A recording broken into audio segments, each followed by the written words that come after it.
পঁচাত্তরের 15ই August 15ই August কিন্তু হত্যাকাণ্ড হয়েছে, অপমানিত হয় নাই। এবার অপমানিত হয়েছে, অসম্মানিত হয়েছে। আমি আমার বক্তব্যের প্রথমেই 5ই আগস্টে 5ই আগস্টে ছাত্র জনতার সেই আন্দোলনে যারা শহীদ, যারা আহত, গত 17 বছরে আওয়ামী ফ্যাসিস্টের অত্যাচারে যারা যারা জেল খেটেছে, কারাগারে মৃত্যুবরণ করেছে, গুম হয়েছে, অত্যাচারিত হয়েছে, সকলের প্রতি শ্রদ্ধা জানিয়ে আমি আমার বক্তব্য শুরু করছি। প্রিয়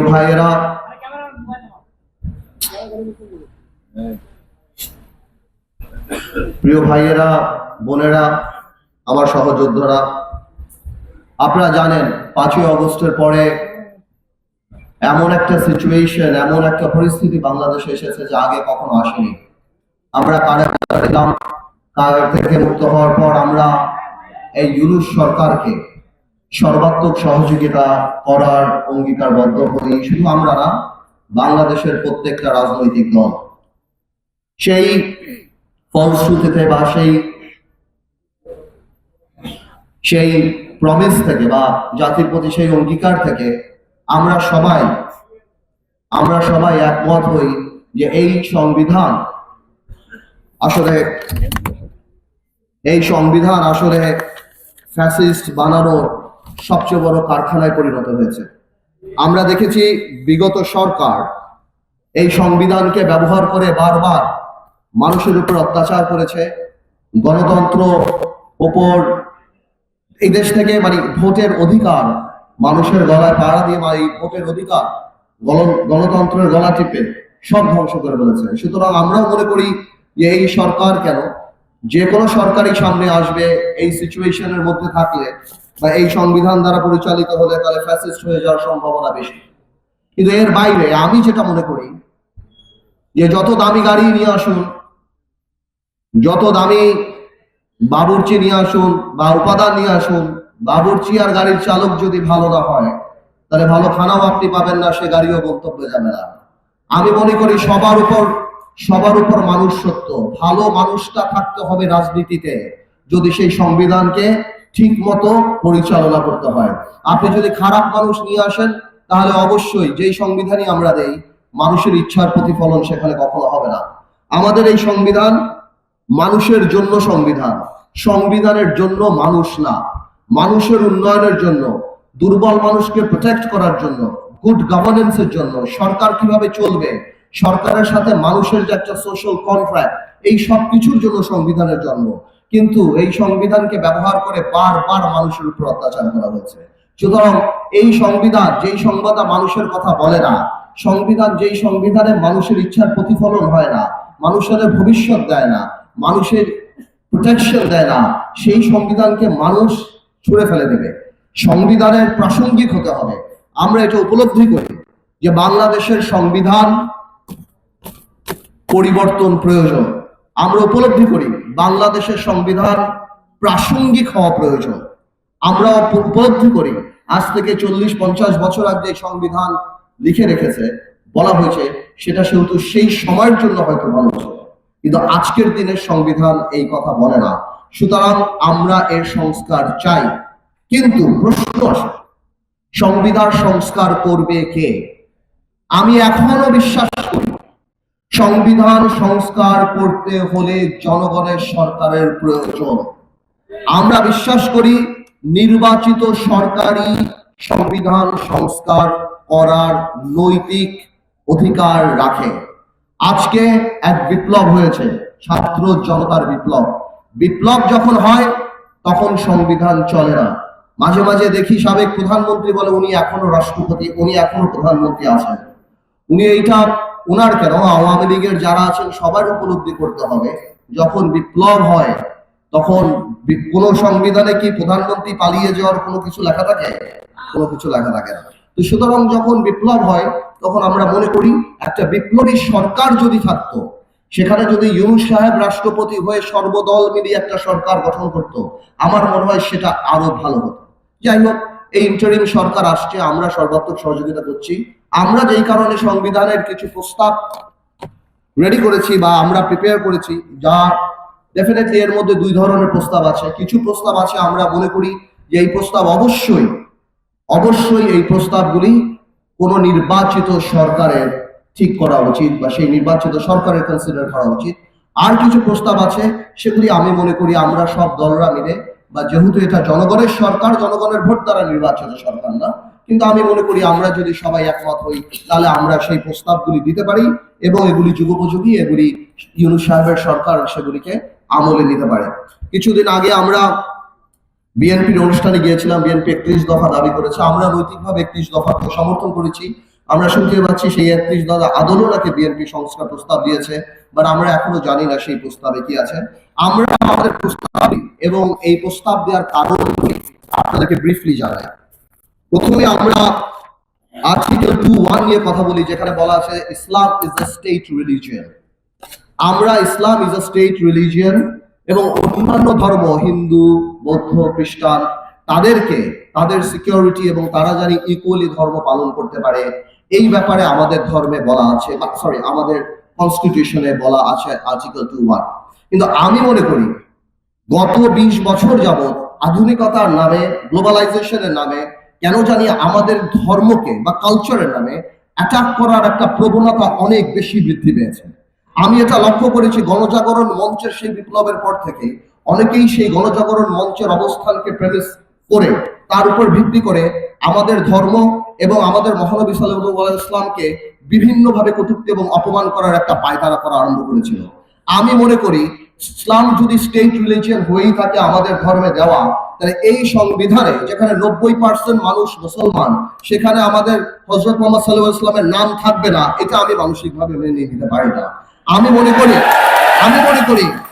করি অনেক, আমি জানি অন্য আইনে আছে যে ধর্মীয় অনুভূতিতে আঘাত আনলে 2 বছর কারাদণ্ড, কিন্তু অন্য আইনে আবার এও আছে যে জাতির জনক নিয়ে কথা বললে 5 বছর কিংবা 10 বছর কারাদণ্ড।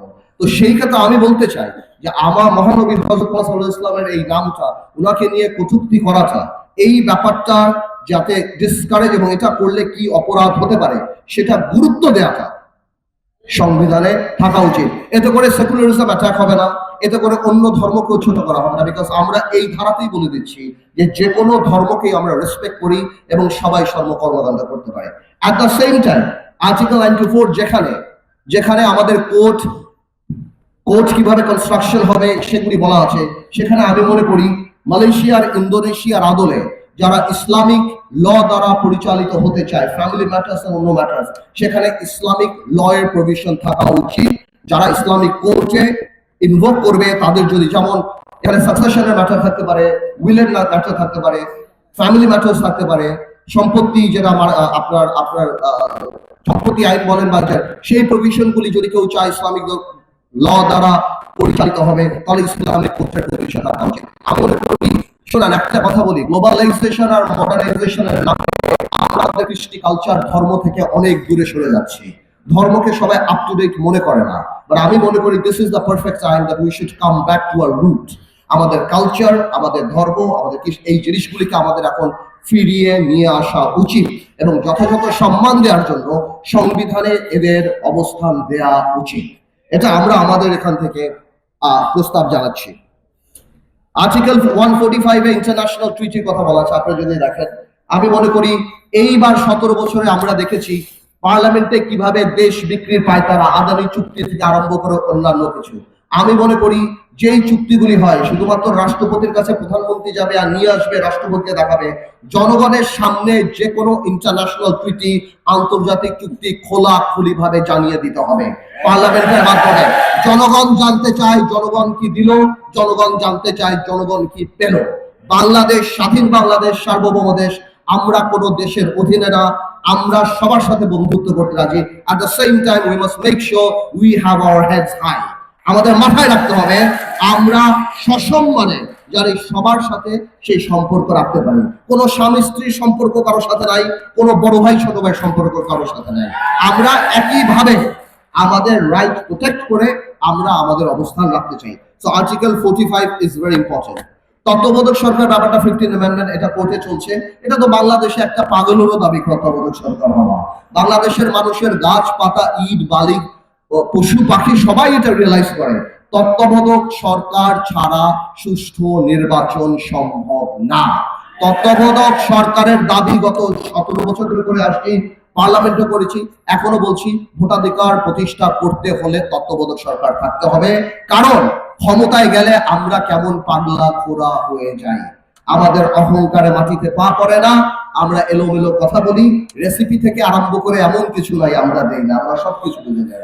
তো আমি মনে করি আমাদের তত্ত্বাবধায়ক সরকারটা সংবিধানে অবশ্যই ফিরে নেওয়া উচিত।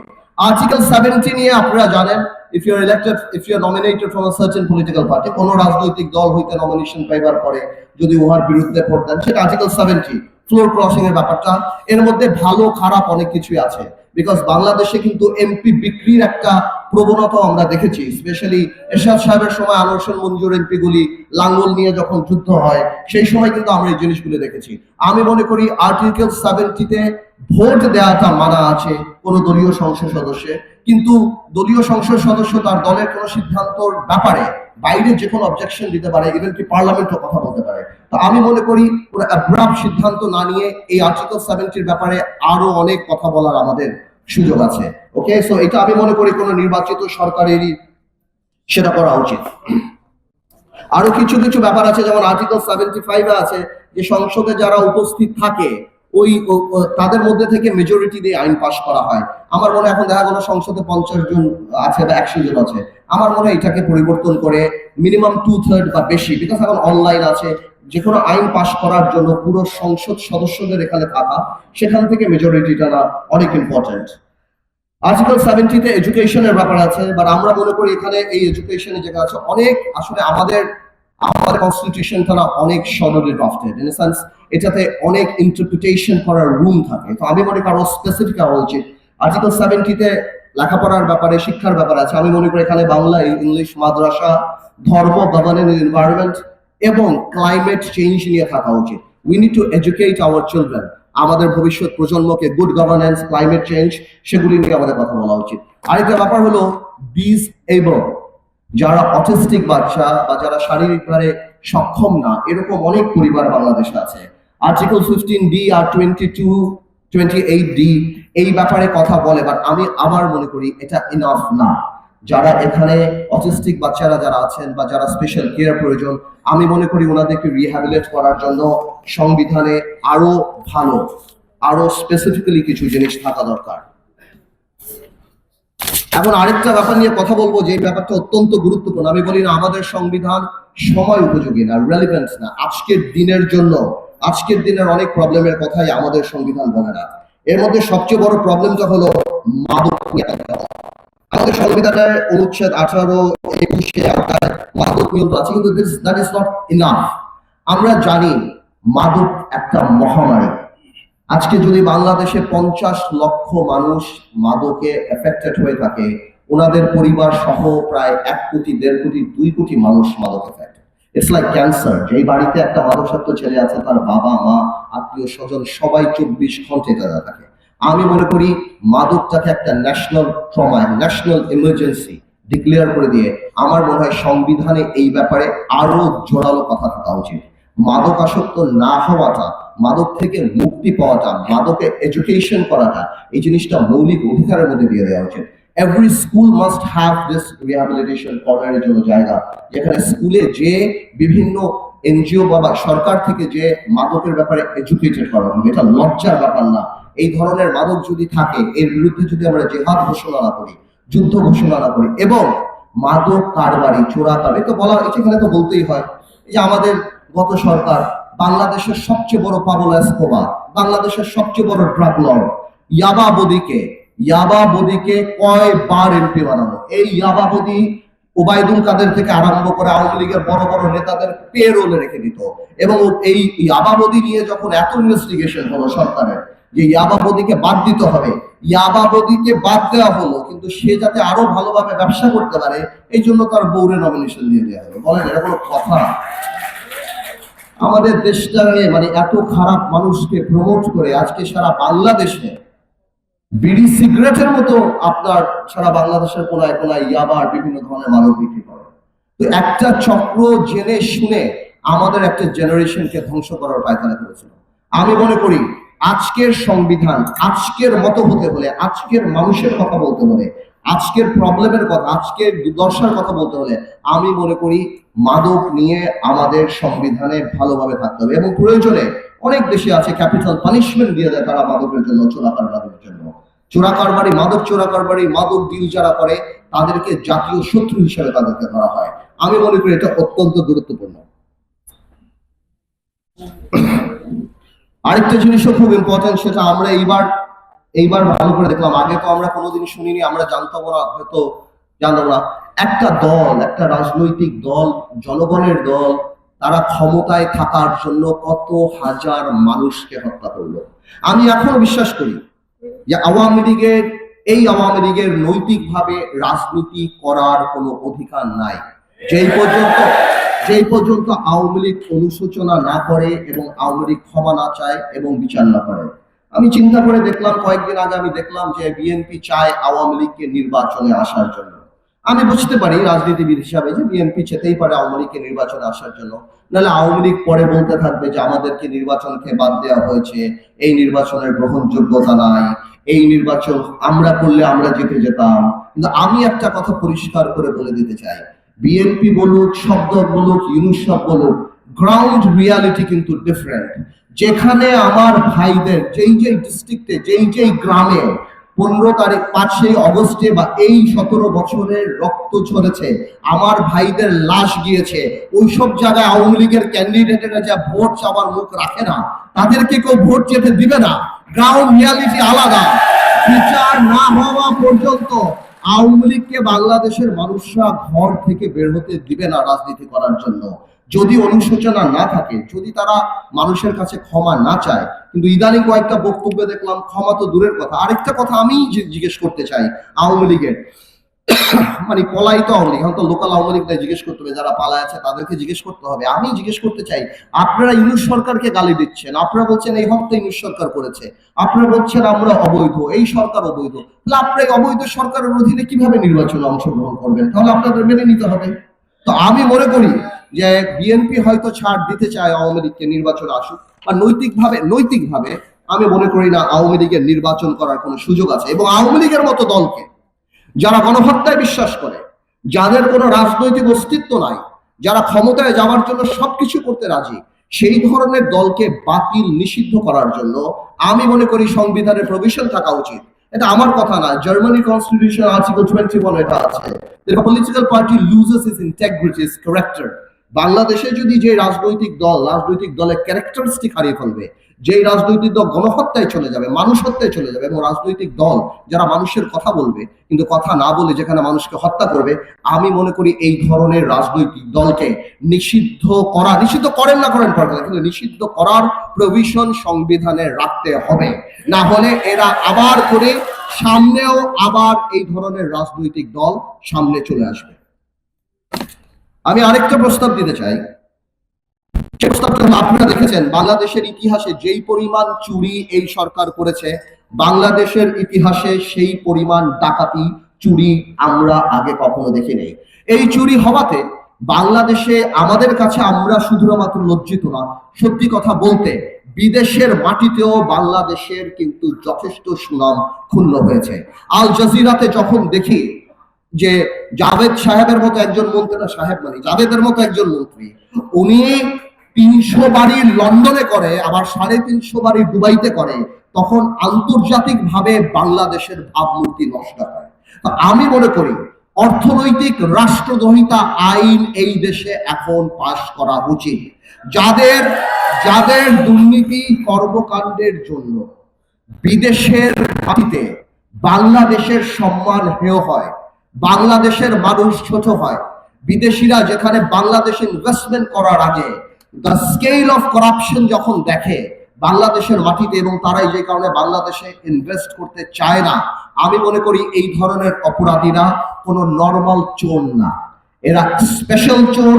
এদের জন্য স্পেশাল আইন থাকা উচিত, এবং সেই স্পেশাল আইন হলো এদেরকে অর্থনৈতিক রাষ্ট্রদ্রোহী হিসাবে এদেরকে সেই রকম পানিশমেন্ট দেওয়া উচিত। শুধুমাত্র বিদেশের মাটি না, দেখেন কিছু চুরি আছে, আপনি ভ্যাট চুরি করছেন ট্যাক্স চুরি, কিন্তু কিছু চুরি আছে when you steal the heart of the people। যেমন আপনি ইলেকট্রিসিটি ক্ষেত্রে যখন চুরি করেন, আজকে আজিজ খান বাংলাদেশি টাকা নিয়ে যে সিঙ্গাপুরে বিলিয়নিয়ার হয়ে গেছে, আজকে এস আলম দাবি করছে উনি সিঙ্গাপুরি নাগরিক, তার মানে বাংলাদেশের 10 লক্ষ কোটি টাকা এতদিন চুরি করছো, ওই সময় তুমি বাংলাদেশি নাগরিক ছিলা, আজকে যখন আমরা কিছু করছি এখন তুমি সিঙ্গাপুরি নাগরিক হয়েছেন। এরা রাষ্ট্রদ্রোহী, এদেরকে একাধিকবার ফাঁসি দেওয়া দরকার, কারণ এরা টাকাও চুরি করছে, এরা রাষ্ট্রের সিস্টেমও নষ্ট করছে। এই যে দরবেশ 30 লক্ষ মানুষকে শেয়ার মার্কেটে বাংলাদেশের মিডল ক্লাস ইকোনমি ধ্বংস করে দিয়েছিল। তো আমি মনে করি অর্থনৈতিক রাষ্ট্রদ্রোহিতা আইন অবশ্যই থাকা উচিত সংবিধানে, যাতে করে এরা বুঝে যে আগামীতে এদের রাষ্ট্রদ্রোহিতার জন্য এদের বিচার বাংলাদেশের মাটিতে হতে পারে।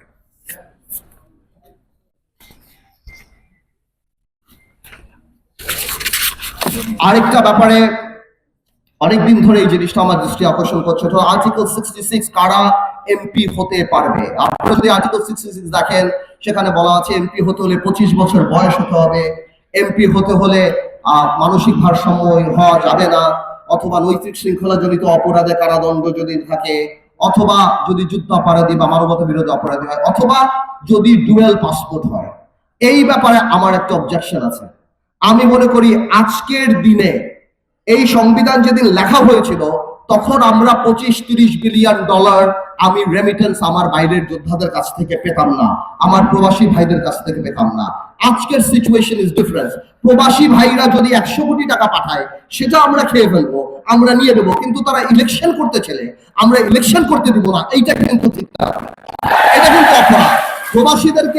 প্রবাসীদেরকে সম্মান করা মানে এয়ারপোর্টে লাউঞ্জ করা না, প্রবাসীদের সম্মান করা মানে তাদেরকে ভালোবাসা, যাতে করে আমরা ফিল করি ওই ভালোবাসার সাথে এই সম্মানটা আসবে। আমি 12 বছর আগে পার্লামেন্টে এই কথা বলেছি যে আজকে মানসিক ভারসাম্যহীন, নৈতিক শৃঙ্খলা জনিত অপরাধ বা যারা মানবতা বিরোধী অপরাধের সাথে জড়িত তাদের নামের সাথে আপনারা প্রবাসীর নাম কিভাবে রাখতে পারেন?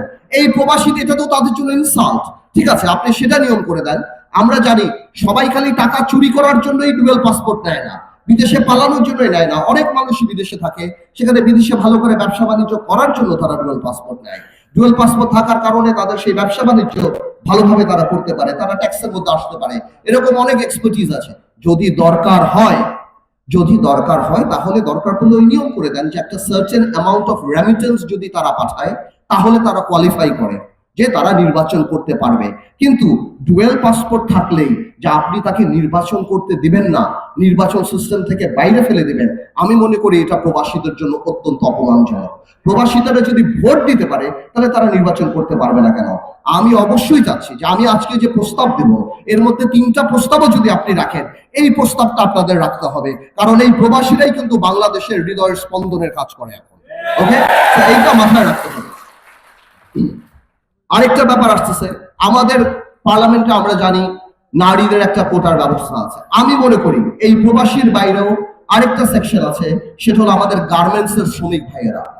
এই গার্মেন্টস এর শ্রমিক ভাইদের কোনো স্পেশাল প্রোটেকশনের জন্য আমাদের কিছু নাই। আমি মনে করি প্রবাসী কোটা এবং গার্মেন্টস এর শ্রমিক কোটায় সংসদ সদস্য পার্লামেন্টে থাকা উচিত। তাদের সংখ্যা কি হয় সেটা বড় ব্যাপার না, 3 জন হতে পারে, 5 জন হতে পারে, কিন্তু এত বড় এই গার্মেন্টস দিয়ে আপনি মাসে 25 বিলিয়ন 30 বিলিয়ন আপনি অর্থ কামাই করছেন, আপনি প্রবাসীদের কাছ থেকে টাকা কামাই করছেন। গার্মেন্টস এর মালিকরা তো লেকশোর ওয়েস্টিন হোটেলে কনফারেন্সে সরকারকে তাদের অধিকারের কথা বলে। আমার শ্রমিক ভাইদের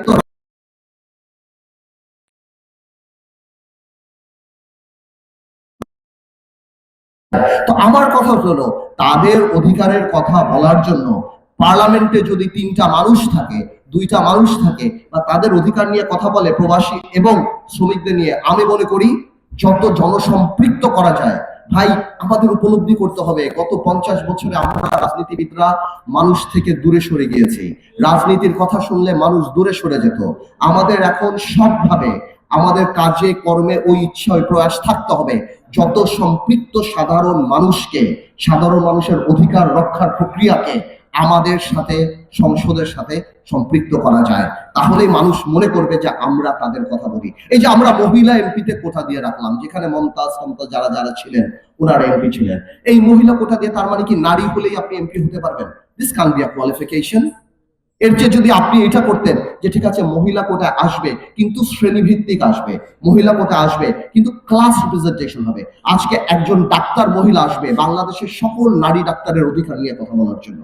আজ একজন নারী শিল্পী আসবে বাংলাদেশের সকল নারী শিল্পীদের, একজন নারী সাংবাদিক আসবে বাংলাদেশের সকল নারী সাংবাদিকের অধিকার নিয়ে কথা বলার জন্য। একজন নারী গার্মেন্টস কর্মী আসবে, একজন নারী ব্যবসায়ী আসবে, একজন নারী ইঞ্জিনিয়ার আসবে। তাহলে আপনি কি করলেন? আপনি জামাইকে নমিনেশন দিতে পারছেন না, বউরে নমিনেশন দিয়ে দিলেন। আপনি একে নমিনেশন, কে কবে আপনাকে পান খাইয়েছে, কে কবে আপনার গাড়ির দরজা খুলে দিয়েছে, কে কবে মিছিলে আপনার জন্য গাড়িতে পায়? This can be a qualification to become a member of parliament.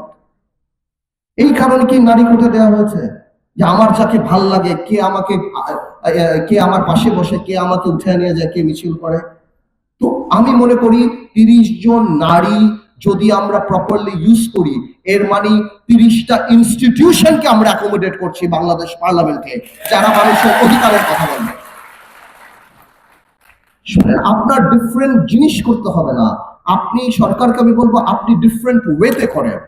এই সংবিধানে এরকম অনেক কিছুই আছে যেটাকে আপনি যদি ভালো করে করতে পারেন, অবশ্যই এটা জনগণের ইচ্ছা প্রতিফলিত হবে। তো আমি মনে করি এই যে কোটা যদি দিতেই হয় গার্মেন্টসের কোটা দেন, কোটা যদি দিতেই হয় প্রবাসী কোটা দেন, কোটা দিতেই হয় নারীদের কোটা দেন, যাতে এই নারীদের কোটা দিয়ে সাধারণ নারীরাও মনে করবে that we are being represented at the parliament। আমি মনে করি এটা অনেক গুরুত্বপূর্ণ। আরেকটা জিনিস নিয়ে আমার কথা বলতে হবে, এই জিনিসটা অত্যন্ত ইম্পর্টেন্ট। আমি লক্ষ্য করছি আপনারা এটা আবার চিন্তা করেন না যে পার্থ ভাই আপনি সোশ্যালিজম স্টাইলে যাচ্ছেন বা এটা। আমি আসলে চিন্তা চেতনায় অত্যন্ত গণতান্ত্রিক, পুঁজিবাদী, আমার ভালো লাগে, খারাপ পছন্দ না, কিন্তু যেখানে আমি ঠকি সেখানে আমি সমাজতন্ত্রের জন্য একটু আবার আমার ব্যাপারে। এই যে বড় বড় কোম্পানি, গ্রামীণ ফোন, এই ফোন সেই ফোন, এরা যে প্রতি বছর 12,000 15,000 কোটি টাকা আমার দেশ থেকে নিয়ে যায়, প্রফিট করেই নিয়ে যায়, কই এরা তো একটা হাসপাতাল বাংলাদেশে করে না। এখন সময় আসছে দেশের পক্ষে দাঁড়ানো। আপনি ইনকাম ট্যাক্স দিবেন, আপনি অ্যাডভার্টাইজমেন্ট বানান আমার আবেগকে দিয়ে। 21শে ফেব্রুয়ারিতে আপনি অ্যাড বানান, 16ই ডিসেম্বর আপনি অ্যাড বানান, মা দিবসে আপনি অ্যাড বানান। এমন কোনো আমার আবেগ নাই যাকে ছুঁয়ে আপনি অ্যাড বানান না। কিন্তু আমার যখন ন্যাশনাল ক্রাইসিস হয়, আমার যখন কোভিড হয়, আমার যখন বন্যা হয়, তখন আপনি কই থাকেন? আমি তো আপনাকে দেখি না। আমি পরিষ্কার করে বলে দিতে চাই, আধুনিক ইস্ট ইন্ডিয়া কোম্পানি আমরা বাংলাদেশে চাই না। সংবিধানে আপনারা বিদেশে আসেন, আপনারা ব্যবসা করেন, we don't mind, it's an open country, it's an open market, you can come and do business here। কিন্তু আমাদের সংবিধানে এই CSR প্রভিশন থাকা উচিত। বিদেশি কোম্পানি যারা বাংলাদেশে এসে কোটি কোটি টাকা, হাজার হাজার কোটি টাকা নিয়ে যায়, একটা পার্সেন্টেজ, যে পার্সেন্টেজ হোক, 2%, 3%, 5%, গ্রামীণ 10,000 কোটি টাকা নিয়ে যায়, সেটা 5% হলো 500 কোটি টাকা গ্রামীণের প্রতি বছর বাংলাদেশে ইনভেস্ট করতে হবে। হাসপাতাল বানান, স্কুল বানান, অটিস্টিক বাচ্চাদের জন্য কিছু বানান, করেন না? আপনারা বানাতে থাকেন না, কিন্তু এই প্রভিশন থাকতে হবে যে আপনারা শুধু হাজার হাজার কোটি টাকা নিয়ে যাবেন ব্যবসার নাম করে, আর আমার দেশে কোনো কর্পোরেট সোশ্যাল রেসপন্সিবিলিটি থাকবে না। তার মানে আমরা এটা মানব না।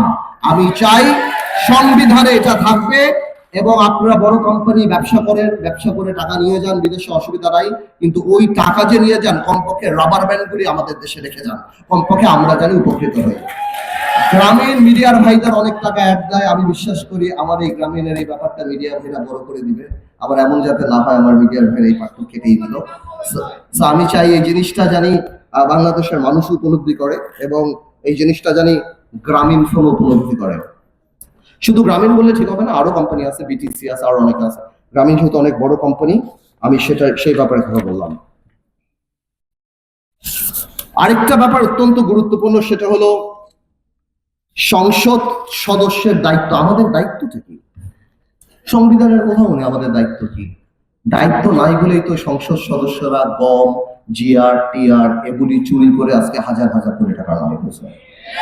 কোন দায়িত্ব বোধ বা দায়িত্বের কোন জিনিস, কোন ডিউটি আর রেসপন্সিবিলিটিস সংবিধানে আমাদের বা এমপিদের ব্যাপারে কিছু নাই। আমরা মনে করি আজকে দেখি আচ্ছা একটা এমপি তো মন্ত্রী না, তো ও 1,000 কোটি টাকা কামালো কিভাবে? ওর এলাকায় এলজিডি ও খাবে, ওর এলাকায় রোডস ও খাবে, ওর এলাকায় এমন কোনো কিছু নাই। মসজিদের চেয়ারম্যান, মাদ্রাসার চেয়ারম্যান, স্কুলে আচ্ছা কেন সংসদ সদস্য স্কুলের চেয়ারম্যান হবে? ও স্কুলের কি কেন কিছু যাচ্ছে? লোকাল স্কুলে একজন জমি দিয়েছে, আরেকজন থাকবে যারা তার সভাপতি হতে হবে, কারণ সভাপতি হলে যে চাকরি দিয়ে টাকা দিতে পারবে। আমার মনে হয় আমাদের সংবিধানে rights and duties of the member of parliaments এগুলি পরিষ্কারভাবে থাকা উচিত, যেন আমরা যদি ভবিষ্যতে ইনশাআল্লাহ কোনোদিন পার্লামেন্টে যাই আমরা বুঝতে পারবো যে আমাদের দায়িত্বটা কি, এবং আমরা যদি ওই দায়িত্বের বাইরে কখনো কাজ করতে চাই অন্যান্য প্রশাসনের লোকরা আমাদের খাওয়াতে পারবে। সংবিধানের দিকে তাকিয়ে যে আপনার দায়িত্ব এটা না। সো আমি মনে করি যেহেতু এমপিরা প্রচন্ড ভাবে অ্যাবিউজ করেছে গত 30 বছরে, আমি মনে করি সংবিধানে এই প্রভিশনটা থাকা উচিত।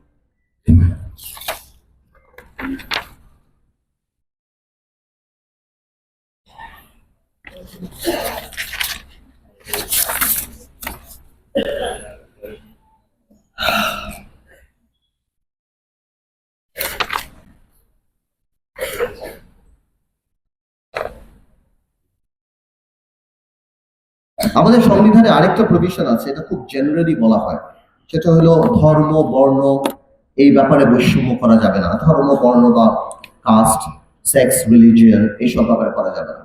কিন্তু জানেন খুব কষ্টের ব্যাপার, বাংলাদেশে সবচেয়ে বেশি বৈষম্য হয় রাজনৈতিক পরিচয়ের কারণে। গত 17 বছর ম্যাক্সিমাম মানুষ চাকরি পায় নাই তার বাপ চাচাকে বিএনপি করে এই জন্য। আমার মনে হয় সংবিধানে রাজনৈতিক পরিচয়, পলিটিক্যাল আইডেন্টিটির ব্যাপারটা ইনক্লুড করা সবচেয়ে ইম্পর্টেন্ট, যে পলিটিক্যাল আইডেন্টিটির ব্যাপারে কোনো ধরনের কোনো ডিসক্রিমিনেশন করা যাবে না, on basis of political identity. তো আমি মনে করি সংবিধানে এই জিনিসটা থাকা উচিত।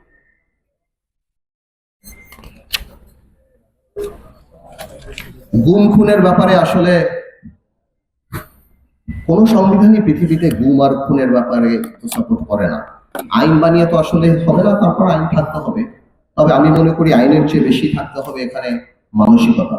আমরা চাই এই গুম খুনের ব্যাপারে অনেক বেশি প্রোটেকশন থাকুক, যাতে করে ভবিষ্যতে এই ধরনের জিনিসগুলি বাংলাদেশের মাটিতে না হয়। আরেকটা ব্যাপার আছে, এটা অনেক ইম্পর্টেন্ট, সেটা হলো আজকের দিনে পরিবেশের ব্যাপারটা। আমাদের 18 ক জীববৈচিত্র্য, প্রাকৃতিক সম্পদ, পরিবেশ রক্ষা, রাষ্ট্রের নিয়ন্ত্রণ এইসব ব্যাপারে কথা বলে, বা আমাদের প্রস্তাবনা হলো এই জিনিসটাকে আরো অনেক ইম্পর্টেন্স দেওয়া, সবুজ ও দূষণমুক্ত পরিবেশ তৈরির জন্য কমিশন গঠন করা, টেকসই উন্নয়ন, নবায়ন, সবচেয়ে বড় কথা হলো মানুষকে এডুকেটেড করা। স্কুল, কলেজ, মসজিদ, মাদ্রাসা সব জায়গায় বোঝানো যে পরিবেশ আমাদের জন্য কত ইম্পর্টেন্ট, যে পরিবেশ না থাকলে কিন্তু বাংলাদেশের মাটি থেকে আরম্ভ করে বাংলাদেশের আকাশ পুরোটাই কিন্তু আমাদের। এই পরিবেশ যদি আমরা রক্ষা না করি আলটিমেটলি কিন্তু সামনে আমাদের ভবিষ্যৎ তো থাকবেই না, দেশ ধ্বংস হয়ে যাবে। এখন কিছু রাজনৈতিক কথা বলে, এই কথাগুলি বলা খুব ইম্পর্টেন্ট। আরো কিছু প্রস্তাব যেটা অন্যান্য রাজনৈতিক দলরা দিচ্ছে, এর মধ্যে সবচেয়ে বড় ব্যাপারটা হলো প্রপোর্শনাল রিপ্রেজেন্টেশন, সমানুপাতিক, যার মানে যেভাবে ভোট মানে উইনার টেক্স অল এরকম যাতে না হয়, সমানুপাতিক যেই নিয়ম এখন করার জন্য অনেকে চেষ্টা করছে।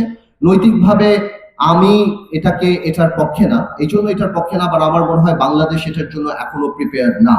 আর এটা এত বড় একটা ব্যাপার, সেটা এই সরকার না, বরং আগামীতে যারা রাজনৈতিক সরকার আসবে সেই ধরনের সরকারের উচিত হবে এই ব্যাপারে কাজ করা, বসা, বোঝা। এবং সেই সরকার যদি মনে করে তাহলে আমি মনে করি সেটা ঠিক আছে, তবে এই সরকার I think is too weak এত বড় একটা সিদ্ধান্ত নেওয়ার জন্য। দ্বিতীয়, প্রধানমন্ত্রী এবং রাষ্ট্রপতির ক্ষমতার ভারসাম্য, জুডিশিয়াল কমিশন, জাজদের অ্যাপয়েন্টমেন্ট, এই ব্যাপারগুলি নিয়ে আমরা সবসময় কথা বলি।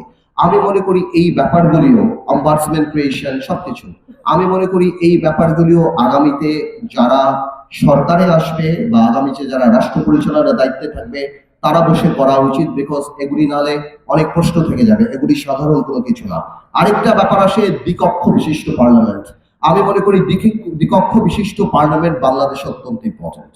এটার ব্যাপারে আমি নৈতিকভাবে মনে করি আজকে যারা হার্ট অফ দ্য পিপল, যারা সেটা হলো উপজেলা চেয়ারম্যান, ইউনিয়ন পরিষদের চেয়ারম্যান, পৌরসভা, আজকে বাংলাদেশে 450 উপজেলা চেয়ারম্যান, 111টা পৌরসভা আছে, এনাদের বসার কোনো জায়গা নাই।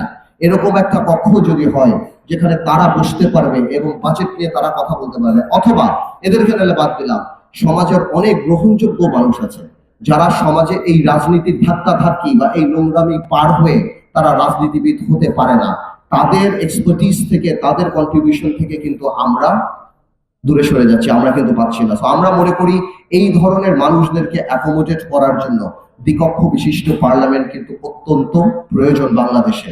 আমি বারবার বলি, সব ধরনের মানুষকে নিয়ে আমাদের প্রথম থেকেই কথা ছিল একটা, আসুন সবাই মিলে দেশ করি। আমরা সবাইকে নিয়েই, এবং মেধাকে, যার কারণে এই আন্দোলন, মেধাকে আপনার ইম্পর্টেন্স দিতে হবে।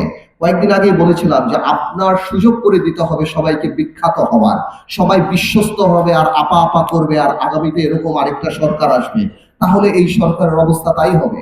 আমরা কিন্তু এই সিস্টেমকে করাপ্ট করে ফেলি। তো আমি মনে করি যে আগামীতে দ্বিকক্ষ বিশিষ্ট পার্লামেন্ট, যেটা বিএনপি বেশ অনেক আগেই, ভেরি ইন্টেলিজেন্টলি বিএনপি বেশ অনেক আগেই আপনার ইন্ট্রোডিউস করেছে, কিন্তু ভেঙে বলে নাই যে তারা দ্বিকক্ষ বিশিষ্ট পার্লামেন্টে কি এক্সপার্টিস চায় না আপনার আমাদের উপজেলা লেভেলে যারা আছেন বা যারা তাদেরকে চায়। আমি মনে করি ইন এই ওয়ে, আইদার আপনার উপজেলা ইউনিয়ন পরিষদের চেয়ারম্যান থেকে আরম্ভ করে তাদের জন্য যদি 700 সদস্য বিশিষ্ট করেন, যদি না করেন সমাজের একদম গ্রহণযোগ্য ব্যক্তি যারা সমাজকে কিছু দিতে পারবে, তাদেরকে শুধু ক্রাইসিসের সময় তত্ত্বাবধায়ক সরকার আর ইন্টারিম বানানোর জন্য খোঁজার তো দরকার নাই, তাদেরকে প্রথম দিয়েই তো আমরা আমাদের সাথে রাখতে পারি। তো আমি মনে করি তাদেরকে যদি রাখি, আমি মনে করি সেটা বাস্তবে আমাদের কাজ দেবে।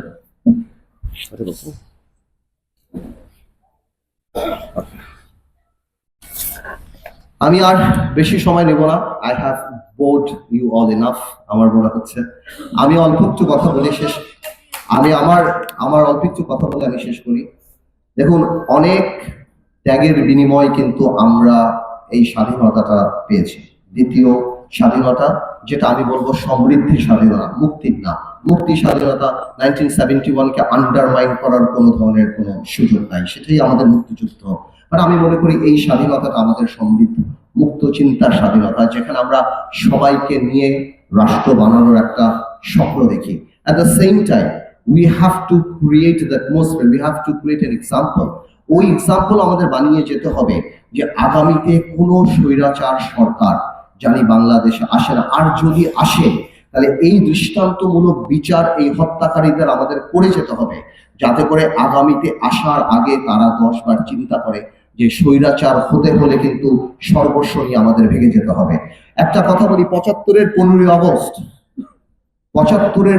আগস্ট কিন্তু হত্যাকাণ্ড হয়েছে, অপমানিত হয় নাই। এবার অপমানিত হয়েছে, অসম্মানিত হয়েছে। তো এই জন্যই বলছি আগামীতে কোন সরকারের যদি সাকসেসফুল হতে হয়, একটা কাজই করতে হবে, আওয়ামী লীগকে হৃদয়ের কাছে রাখতে হবে, আওয়ামী লীগের ভুলের বইটা বাম দিকে রাখতে হবে, খালি ওইটা দেখতে হবে। জীবনে এটা করবেন না, অপমানিত আপনি হবেন না। আওয়ামী লীগের সাথে আপনাদের সবাইকে ধন্যবাদ। আবার দেখা হবে ইনশাআল্লাহ। সবাই ভালো থাকবেন।